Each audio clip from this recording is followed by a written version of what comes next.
Actually, this bread's really good for that. Really? Mmm. Thank you, Chaz. That's how I like the nuts. You know how it's a Bit nutty. It's not just fluffy white bread. It's got some robustness to her. You done did good, girl.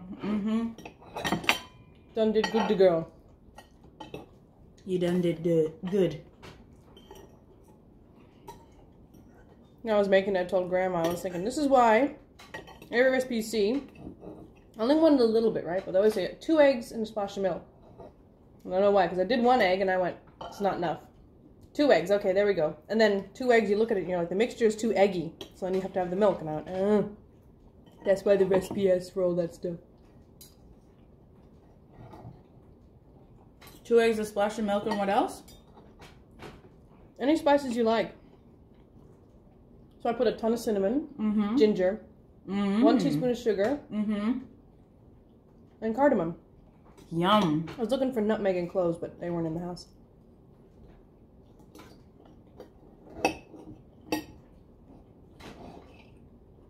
Well, how was your French toast? It's good. It's yummy. How is maple syrup made? I don't. You know what they do? Well, years ago, now they have machines, but years ago, when we first moved to town, we went up to this Brookline, New Hampshire, where they had made maple syrup. I've seen them bake it.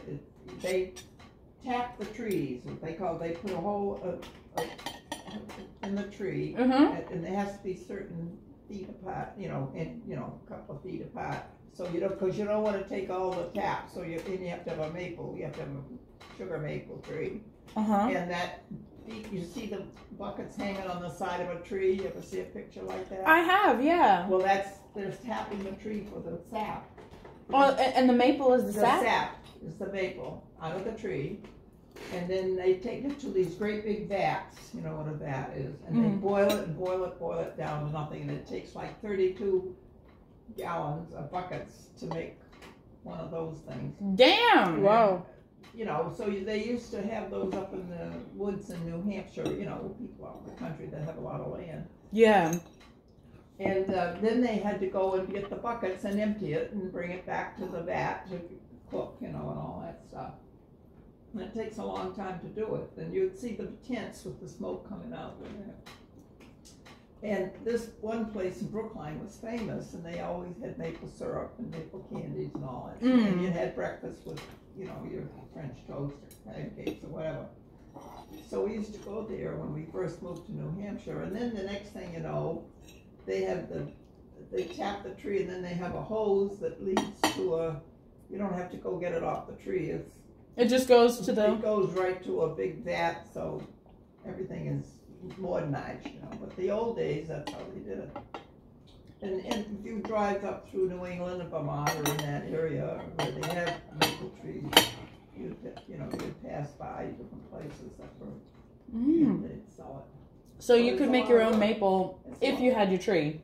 You gotta have the tree. You gotta have the right trees. Yeah. And maple trees you don't see too many maple trees in the south.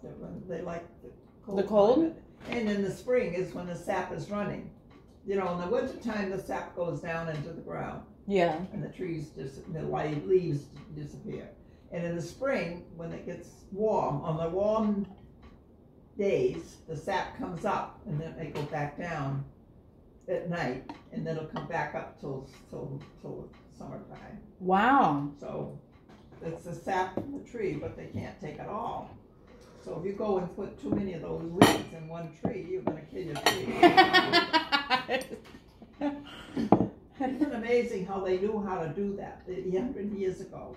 Yeah. And that's how, those buckets, you used to, when you drove around New Hampshire or in that area, in New England anywhere, you'd see the buckets on the tree, and what the hell are the buckets doing?